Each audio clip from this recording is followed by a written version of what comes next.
Dear students, you are welcome in my online teaching classes. आप सबका मेरी online teaching classes में स्वागत है। मैं शीशपाल चौहान आप सबका स्वागत करता हूं। और ये the story of my life ये नावल है 10वीं क्लास के स्टूडेंट्स के लिए। और ये नावल लिखा गया है हेलन केलर के द्वारा। और आगे बढ़ते हैं। She is the author of this novel. और इस नावल की ये लेखिका हैं हेलन केलर। इनका जन्म जून 27 को हुआ था 1880। 1 जून को 1968 को इनका देहांत हो गया था। Helen Adams Keller was born in Tuscumbia. इनका जन्म टस्कम्बिया में हुआ था, अल्बामा में, ऑन जून 27, 1880। जैसे मैंने बताया आपको, इनके जो पेरेंट्स थे वर काटे एडम्स केलर, ये मदर थे, और कर्नल आर्थर केलर ये फादर थे। और ये एक अजीब सी बदकिस्मती हुई इनकी, और 19 महीने की थी सिर्फ, जब इन्हें कोई अजीब सी बीमारी हुई जिसे रुबेला या स्कारलेट फीवर का नाम दिया जाता है। तो उसकी वजह से ये ब्लाइंड और डेफ हो गई, सुन भी नहीं सकती थी, देख भी नहीं सकती थी। और she was a talented girl, otherwise वो टैलेंटेड गर्ल थी, बहुत ही टैलेंट था इनमें। एंड रोट सेवरल बुक्स, और कई किताबें लिखी। सम ऑफ हर वर्क्स आर, कुछ प्रमुख जो उनके कार्य हैं वो है ऑप्टिमिज्म एंड ऐसे। ये ऐसे है ऑप्टिमिज्म। ऑप्टिमिज्म क्या होती है? जैसे आशावादिता। The world I live in, और जिस दुनिया में मैं रहती हूँ। The song of the stone wall, पत्थर की दीवार का गीत। आउट ऑफ द डार्क, अंधेरे से बाहर। एंड सेवरल अदर बुक्स, और बहुत सी पुस्तकें इनके नाम जाती हैं। She died at the age of 87 on June 1। और 1 जून को इनका देहांत हुआ। 87 साल की थी, 87 ईयर्स की थी 1968 में। एट आर्केनरिच पे इनका देहांत हुआ। The story of my life is an autobiography. Story of my life is autobiography है। ऑटोबायोग्राफी होती है जो जब आदमी खुद अपनी कहानी, जीवन कथा लिखता है। जब कोई और लिखता है तो उसे बायोग्राफी कहते हैं। Which has been translated into more than 50 languages of the world. दुनिया की 50 भाषाओं में इसको ट्रांसलेट किया गया है, और ट्रांसलेशन की प्रोसेस अभी भी जारी है। दिन ब दिन ट्रांसलेशन होती है इन दिस नावल। और इस नावल में she narrates her experiences of life, अपने जीवन के तजुर्बों के बारे में बताती है जो उन्होंने एक्सपीरियंस किए। शी और which show her acute mental pain which she had to undergo in the earlier part of her life. और बच्चा जो देख सकता है, सुन भी सकता है, अचानक उसकी दृष्टि भी चली जाए, सुन भी ना सके तो क्या हाल होता है। इरिटेशन होती थी, टेम्पर लूज कर जाती थी। शुरू के जो ईयर थे, जब तक उसको टीचर नहीं मिला उसका, और जब तक उसके फ्रेंड्स नहीं बने, स्कूल्स में नहीं गई वो, तो वो शुरुआती जो ईयर्स थे बहुत ही दुख से भरे थे, मेंटल पेन से भरे थे, मानसिक पीड़ा से भरे हुए थे। तो इस नावल में वो बातें सारी बताती है। Then gradually with the support of her family, her teacher Miss Sullivan and several of her friends, she overcame the deficiency she was suffered from. और फिर धीरे धीरे, ग्रेजुअली मीन्स धीरे धीरे, अपने परिवार की सपोर्ट की वजह से, हेल्प की वजह से, टीचर मिस सुलिवन की हेल्प की वजह से, और कुछ और फ्रेंड्स थे इसके जिन्होंने सपोर्ट किया, और धीरे धीरे जो ईश्वर ने उसको कमी दी थी, डेफिशिएंसी दी थी, उस पर थोड़ा ओवरकम किया, काबू किया। The video lecture 1 of 2 begins। 2 lecture होंगे, तो अब शुरू करते हैं। We come to know several facts about her family from the first chapter। पहले चैप्टर में हम हेलन केलर के परिवार के बारे में बहुत सी तथ्य, फैक्ट्स का पता लगता है हमें। और she was born on June 27, 1818 Tuscumbia. जैसे कि आप जानते हैं, टस्कम्बिया अल्बामा में इनका जन्म हुआ था। ये टस्कम्बिया है, न्यूयॉर्क ये है, यहाँ पे तो दूरी आप लगा सकते हो, ये शिकागो है। और A little town of northern Maryland में एक छोटा सा एक टाउन है। Her father's ancestor was Caspar Keller। इनके पिता के पूर्वज कैस्पर केलर थे। ये नाम कैस्पर केलर की बात है। नेटिव ऑफ स्कॉटलैंड, ये स्कॉटलैंड के रहने वाले थे, नेटिव थे वहाँ के। And later on he settled in Maryland, और बाद में मैरीलैंड में टस्कम्बिया में स्थापित हो गए, एकदम वहीं सेटल हो गए। Here Helen narrates us A coincident, यहाँ हेलन एक कोइंसिडेंस हमें, एक संयोग कहते हैं जिसे, पहले चैप्टर में बताती हैं। One of her ancestors happened to be the first teacher of the deaf in Zurich. तो एक एंसेस्टर थे उनके, जो लाइन आती है एंसेस्टर हमारे पूर्वज होते हैं, दादा परदादा ये चलते हैं ना, तो उनमें से एक टीचर थे डेफ के लिए, बहरे बधिर जो होते हैं उन लोगों के लिए अध्यापक थे वो ज़ुरिक में, ये स्विट्ज़रलैंड में। And he wrote a book to educate the deaf people, उन्होंने एक पुस्तक लिखी थी जिसमें वो एजुकेट करना चाहते थे, जिसे जो भी पढ़ेंगे तो एजुकेट होंगे, उससे शिक्षित करने के लिए डेफ को, द डेफ पीपल को। While writing that book he had never imagined, और जब उन्होंने ये पुस्तक लिखी होगी कभी ये कल्पना तक नहीं की होगी कि एक दिन उनके परिवार में जो डिसेंडेंट होंगे, डिसेंडेंट्स मतलब आने वाली जनरेशन जो होती है, would need that book urgently, कि उनकी ही अपनी किसी पीढ़ी में किसी के लिए बहुत ज़रूरत हो जाएगी उस पुस्तक की, ये कभी सोचा ही नहीं होगा। हर ग्रैंडफादर कैस्पर कैलरसन, उनके दादाजी ग्रैंडफादर कैस्पर केलर के जो बेटे थे वो अल्बामा में सेटल हो गए अपने परिवार के साथ। शी वॉज टोल्ड, और ये बताया जाता है, जैसे परिवार वाले ही बताते हैं, कि वो टस्कम्बिया से फिलाडेल्फिया जाते थे ऑन हॉर्स बैक, घोड़े पे घुड़सवारी करके, मतलब घोड़े पे बैठ के, to purchase supplies for the plantation once a year. Plantation के लिए कुछ ज़रूरत की जो भी वस्तुएं होती थी एक बार जाते थे सप्लाईज प्लांटेशन की खरीदने के लिए।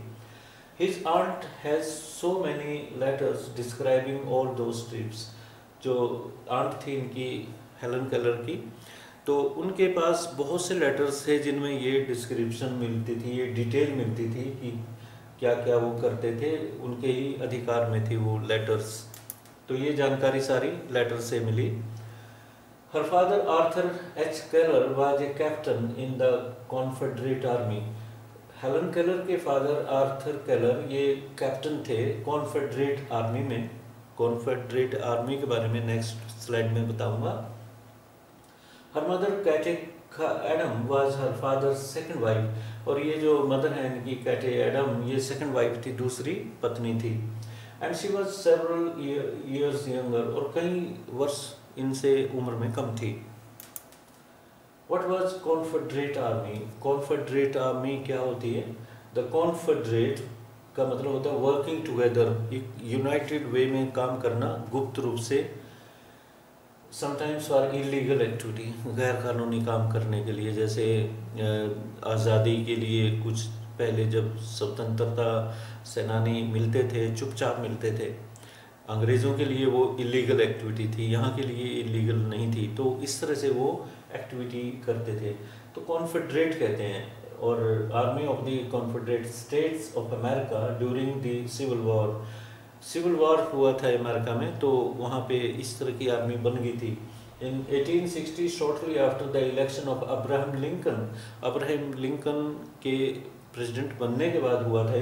सर्दर्न स्टेट्स में क्या हुआ, बिगैन सिसिलिंग वो फ्रॉम द यूनियन, और यूनियन से वो इंडिपेंडेंट होने की प्रक्रिया उन्होंने शुरू कर दी थी सर्दर्न स्टेट्स ने, तब ये कॉन्फेडरेट आर्मी बनी थी। Her father built a small house in the south after the Civil War. Civil War के बाद उसके फादर ने एक छोटा सा घर बनाया साउथ में। और आफ्टर मैरिंग हर मदर, और जब अपनी पत्नी जो मदर है हेलन केलर की, उससे शादी हुई, both of her parents went to live in that small house, उस छोटे से घर में रहने चले गए।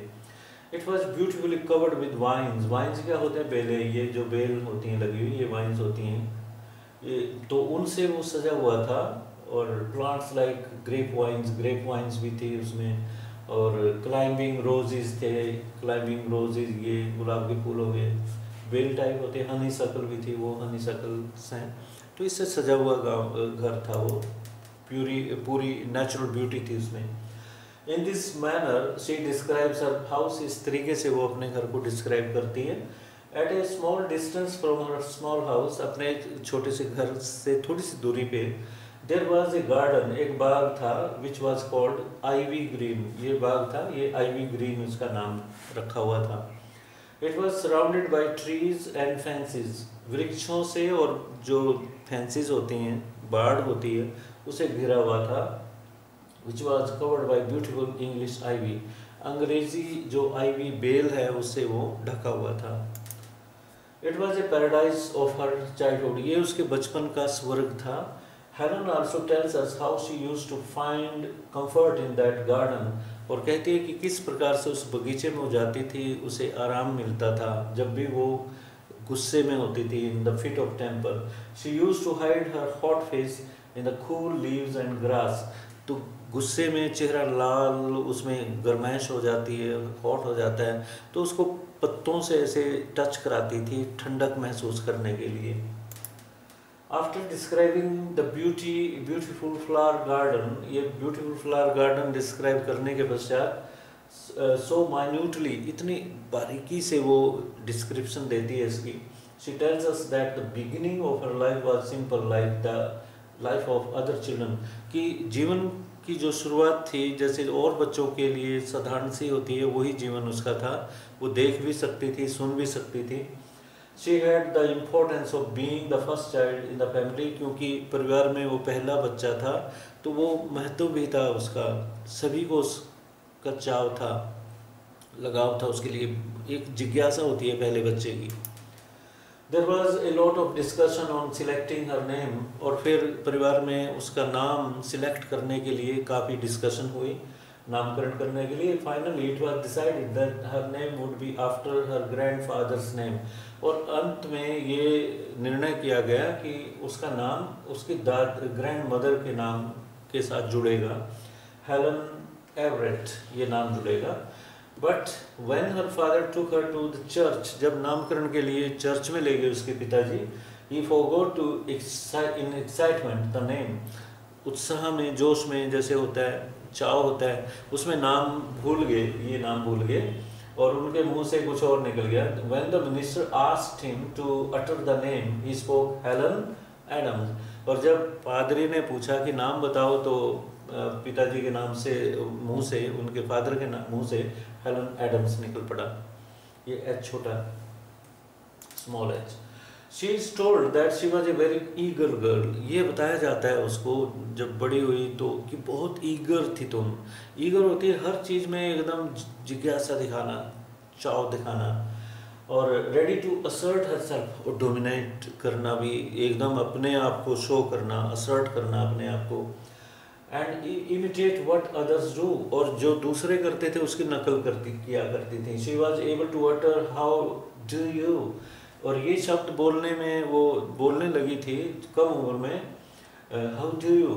And one day she caught the attention of everyone by saying T T T, एक दिन सभी का ध्यान अपनी तरफ खींच लिया जब उसने टी टी टी ये कहना शुरू किया, क्वाइट क्लियरली, और बहुत स्पष्ट रूप से बोला था।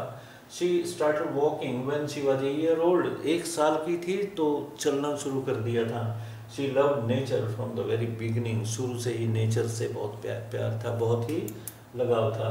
But her happiness did not last long, बदकिस्मती से ये खुशी उनकी अधिक समय तक नहीं रही। It was the dreary month of February, फरवरी का महीना था, बहुत ही घटिया सा महीना था उनके लिए, डल और बोरिंग, हवाएं चलती हैं, मौसम बदलता है। When she fell a victim of mysterious disease, जब वो एक रहस्यमय बीमारी का शिकार बनी, it closed her eyes and ears, इसने उसकी आंखें और कान बंद कर दिए। Doctor called it acute congestion of the stomach, doctor कहते हैं कि कंजेशन हुआ है, ब्लॉकिंग हुई है उसकी कहीं किसी लिक्विड से या कुछ भी।